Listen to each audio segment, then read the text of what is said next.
Welcome back. അപ്പൊ ഞാൻ ഉണ്ടാക്കുന്നത് ഒരു ബീഫ് കറിയാണ്. അപ്പൊ അതിനു വേണ്ടി ഒരു 2 ഉള്ളി, 2 തക്കാളി, ഒരു വലിയ ഉരുളക്കിഴങ്ങ്, ഇഞ്ചി പച്ചമുളക് പേസ്റ്റ് ഇവിടെ സെറ്റ് ആക്കിയിട്ടുണ്ട്. അപ്പൊ ചട്ടിയിൽ എണ്ണ ഒഴിച്ച് ഇവിടെ സെറ്റ് ആക്കിയിട്ടുണ്ട്.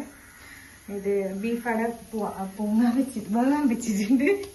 അത് നമുക്ക് ബീഫ് കറി എങ്ങനെ ഉണ്ടാക്കുന്നതെന്ന് നോക്കാം. അപ്പൊ ഞാൻ ചട്ടി ഇത് ചൂടായിട്ടുണ്ട്. അപ്പൊ നമുക്കിതിലേക്ക് ഉള്ളിയിട്ട് കൊടുക്കാം. ഞാൻ ഫസ്റ്റ് ടൈമാണ് ബീഫ് കറി ഉണ്ടാക്കുന്നത്. ഞാൻ ചിക്കൻ കറിയെല്ലാം ഒരുപാട് ഉണ്ടാക്കിന്, പക്ഷെ ബീഫ് കറി ഫസ്റ്റ് ടൈമാണ് ഇതിന് കയ്യിലെടുത്തിട്ട് വരുന്നത്. ബീഫ് കറി ഞാൻ ഫസ്റ്റ് ടൈമാണ് ഉണ്ടാക്കുന്നത്. ഞാൻ ഇതുവരെ ഉണ്ടാക്കിയിട്ടില്ല ബീഫ് കറി. അപ്പൊ എങ്ങനെയാണോ ഏതാവും നമുക്ക് അറിയില്ല. എനിക്ക് പണ്ടേ ഭയങ്കര ആഗ്രഹമാണ് ബീഫ് കറി ഉണ്ടാക്കാൻ പഠിക്കണം. എന്തോ ഒരു ആഗ്രഹം ഉണ്ടായിരുന്നു.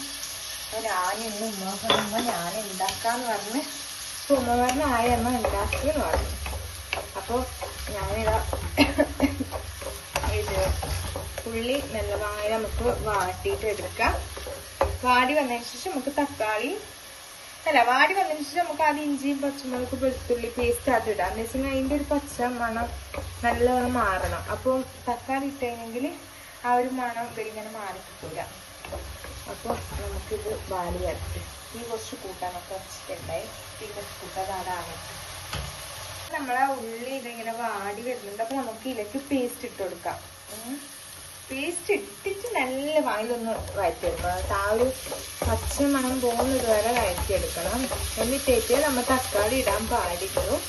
ഞാൻ അങ്ങനെയാണ് ചിക്കൻ കറിയെല്ലാം വെക്കുമ്പോൾ ആക്കല്. ഉള്ളി ഇട്ടതിന് ശേഷം പച്ചമുളക് അതിന്റെ പേസ്റ്റ് ഇട്ടിട്ട് തക്കാളി ഇടലുള്ളൂ. ഒരാള് തക്കാളി എല്ലാം ഇട്ടതിന് ശേഷം ലാസ്റ്റ് തോന്നുന്നു പേസ്റ്റ് എല്ലാം ഇടല്. എങ്ങനെയാന്ന് ഉണ്ടാക്കല്. അപ്പം ബീഫ് കറി ഫസ്റ്റ് ടൈം ആയതുകൊണ്ട് എങ്ങനെയൊന്നും അറിയില്ല. എനിക്ക് പണ്ടേ ഇഷ്ടമാണ് ബീഫ് കറി ഉണ്ടാക്കാനും. പക്ഷെ എനിക്ക് അറിയാത്തതുകൊണ്ടൊക്കെ ഉണ്ടാക്കാനും ഭയങ്കര പേടിയാവലാണ്. ഉണ്ടാക്കിയതിന് കൊളായി പോയെങ്കിലോ എന്ന് വിചാരിച്ചിട്ട്. അപ്പൊ ഇത് കുറച്ച് ബീഫേ ഇല്ലു, ഒരുപാടൊന്നും ഇല്ല, കുറച്ചേ ഇല്ലു. ഞാനിട്ട ബാക്കിയാണ് കേട്ടോ. അപ്പൊ ഞാൻ പറഞ്ഞു ഞാൻ ഉണ്ടാക്കാം, അങ്ങനെ ഉണ്ടാക്കാൻ പഠിക്കല്. എന്നിട്ട് ഞാൻ രണ്ടും കളിച്ചിട്ട് കഴിഞ്ഞതാണ്. അപ്പൊ നമ്മളിത് നല്ലോണം വഴറ്റി വരുന്നുണ്ട്. ആണില്ലേ ഇപ്പത്തെ ഗ്യാസില് മുളക് പൊടിയും മല്ലിപ്പൊടിയും വറുത്തെടുക്കുന്നുണ്ട്. വറുത്തിട്ട് ഇടാണെന്നാണ് ഉമ്മ പറഞ്ഞത്, എനിക്കറിയില്ല. അപ്പൊ ഞാനിത് വറുത്തെടുത്തിട്ടാ ഇതായിട്ട്. അപ്പൊ നമുക്കില്ലേ ഈ തക്കാളിയും കൂടി ഇട്ട് കൊടുക്കാം. തക്കാളിയും കൂടി ഇട്ട് കൊടുത്തിട്ടായിട്ട് നല്ലോണം മിക്സ് ആക്കാം. ഇതാടാവട്ടെ. അപ്പൊ നമുക്ക് വറുത്തെടുക്കാം. ആടെ വറുത്തെടുത്തിട്ടുണ്ട്. ഇനി നമുക്കില്ലേ ഇതിലേക്ക് ഉരുളക്കിഴങ്ങ് ഇട്ട് കൊടുക്കാം. ഉരുളക്കിഴങ്ങ് വേവിച്ചിട്ടാട്ടാ ഇതിൽ തന്നെ ബന്ധോളൂ. നമ്മൾ ചെറുങ്ങനെ അരിഞ്ഞാലും ഇതിൽ തന്നെ ബീം ബന്ധിട്ടു കേട്ടോ. ഇത് ഞാൻ മിക്സ് ആക്കി കൊടുക്കാം. പാലില് മിക്സ് ആക്കാം. വറുത്തിട്ട് വെച്ചിട്ടുണ്ട് കേട്ടോ.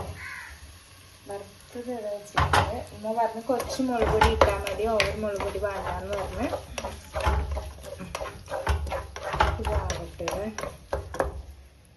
ബീഫ് ഇതാ കുറച്ച് ബീഫേ ഇല്ലൂ കേട്ടോ. മിന്നാണ്ടിന്റെ കൊട്ടാണ് ഇത്. 2-3 കൊട്ട് ബാക്കി ഉണ്ടായിരുന്നു. പിന്നെ ബീഫ് ഇവിടെ ആരും വലിയ കൂട്ടലില്ല. ഞാനും ഉമ്മ മാത്രമേ കൂട്ടും. അനിയനും വലിയ താല്പര്യമില്ല. അനിയത്തേക്ക് പിന്നെ തീരെ താല്പര്യമില്ല ബീഫോട്.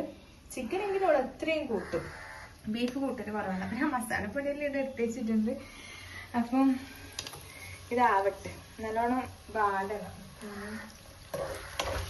നല്ല രീതിയിൽ ബാടി വരുമ്പോൾ നമുക്ക് മസാലപ്പൊടിയിൽ ഇട്ട് കൊടുക്കാം.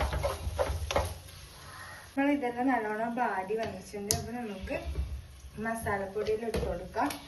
ഫസ്റ്റ് മഞ്ഞപ്പൊടി ഇട്ട് കൊടുക്കാം. കുറച്ച് മഞ്ഞപ്പൊടി ഇട്ട് കൊടുക്കാം. എത്ര അളവെന്ന് നമുക്ക് പറയാൻ അറിയില്ല. ഞാൻ എൻ്റെ ഒരു അന്തായത്തിൽ ഇടുന്നതാണ്. പിന്നെ കുരുമുളക് പൊടി ഇടാം. കുരുമുളക് പൊടി ഇടാൻ എല്ലാവർക്കും നല്ല എരിവാണ്. അതുകൊണ്ട് കുരുമുളക് പൊടി നമുക്ക് കുറച്ച് അധികം ഇടാം. പിന്നെ ഗരം മസാല ഇടാം. പിന്നെ നമ്മളെ ബീഫ് മസാല കുറച്ച് അധികം തന്നെ ഇടണം. നല്ല ടേസ്റ്റ് ഇരിക്കട്ടെ. പിന്നെ നമ്മളിതാ വറുത്ത് വെച്ചതും കൂടി ഇതിലേക്ക് തട്ടിക്കൊടുക്കാം. വെള്ളമൊന്നും കൂട്ടണ്ട. എന്താ വെച്ചാൽ നമ്മളെ ബീഫിൽ തന്നെ നല്ല വെള്ളം ഉണ്ടാവും. അതുകൊണ്ട് എക്സ്ട്രാ വെള്ളമൊന്നും കൂട്ടണ്ട. അപ്പൊ ഇത് നല്ല രീതിയിൽ മിക്സ് ആക്കി എടുക്കാം. എന്നിട്ടായിട്ട് നമ്മൾ ബീഫിലേക്ക് തട്ടിക്കൊടുക്കാം. അപ്പൊ നമുക്ക് അടുത്തതായി നമ്മളെ ബീഫിലേക്ക് ഇട്ട് കൊടുക്കാം. ബീഫ് കുറച്ചേ ഇല്ലു, വെള്ളം കൂടുതല. ബീഫ് ഇട്ട് കൊടുത്ത് നല്ലോണം മിക്സ് ആക്കി എടുക്കാം. ബീഫ് കുറച്ചായോണ്ട് കേട്ടാ. നമ്മ ഉരുളക്കിഴങ്ങ് ഇട്ടതല്ലെങ്കിൽ നമ്മൾ ബീഫ് കറിക്ക് ഉരുളക്കിഴങ്ങൊന്നും ഇടലില്ല.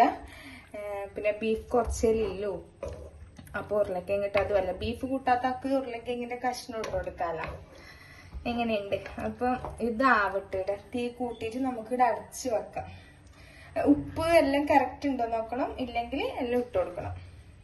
പിന്നെ നമുക്കിത് അടച്ചു വെക്കാം കേട്ടോ. അടച്ചിട്ട് വെച്ച് കൊടുത്തിട്ടുണ്ട്. ഇത് അവിടെ ആവട്ടെ. ഇടക്ക് നോക്കണം കേട്ടോ ടേസ്റ്റ് എന്തെങ്കിലും കുറവുണ്ടോന്നെല്ലാം. അപ്പൊ നമുക്ക് ഇതെല്ലാം ഒന്ന് എടുത്ത് വെക്കാം.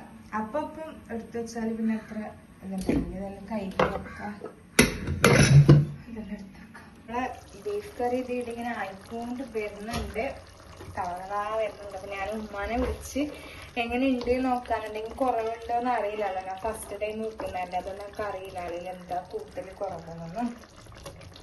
അങ്ങനെ ആ ഉമ്മാനെ വിളിച്ചിട്ട് ആ ഉമ്മ പറഞ്ഞു മസാല നല്ല ടേസ്റ്റ് ഉണ്ടല്ലോ എന്ന് പറഞ്ഞ്. അവർക്ക് സന്തോഷായി. ഫസ്റ്റ് ടൈം ഉണ്ടാക്കി, അവൻ ഫസ്റ്റ് ടൈം ഉണ്ടാക്കിയിട്ട് അത് നല്ല പാങ്ങെന്ന് പറയുമ്പോ വേറെ തന്നെയാണ്. അപ്പൊ ഇതവിടെ ആവട്ടെ കേട്ടോ. അപ്പം കുറച്ചും കൂടി പറ്റട്ടെ. എന്നിട്ട് നമുക്ക് തീ ഓഫാക്കാം. ടൈപ്പോട് അടച്ചു വെക്കാം. നമ്മളിപ്പോ എന്തുണ്ടാക്കിയാലും അത് ടേസ്റ്റ് ഉണ്ട് എന്ന് പറഞ്ഞിട്ട് എല്ലാരും വേറെ കുറച്ച് ആസ്വദിച്ച് കഴിക്കുമ്പോ നമുക്ക് ഭയങ്കര സന്തോഷമായിരിക്കും. നമുക്ക് പിന്നെയും പിന്നെയും അവർക്ക് ഉണ്ടാക്കി കൊടുക്കാൻ തോന്നും. പറഞ്ഞപ്പോ എന്താക്കി ആയിട്ടുണ്ട് എന്ന് പറഞ്ഞപ്പോ നമുക്ക് ബന്ധാക്കാം. ഇനി നമുക്ക് ബീഫ് കറീന്റെ ഒക്കെ പത്തലുണ്ടാക്കാം. അത് നിസ്കരിച്ചതിന് ശേഷം കേട്ടോ.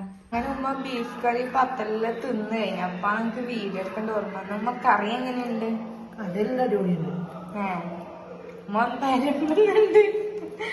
അപ്പൊ ഇനി അനിയത്തി തിന്നാനുണ്ട്. അപ്പൊ നമുക്ക് വീഡിയോ എടുക്കാം. നമ്മളെ അഭിപ്രായം ചോദിക്കാം.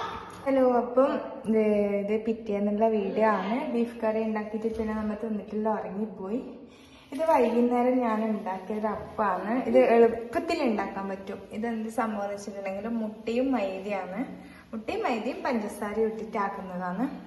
നമ്മളിപ്പോ ഇവിടെ 4 മുട്ടയും ഒരു 5-6 സ്പൂൺ മൈദയും അതുപോലെ തന്നെ 2-3 സ്പൂൺ പഞ്ചസാര ഇട്ടിട്ടാക്കിയതാണ്. നല്ല ടേസ്റ്റാണ്.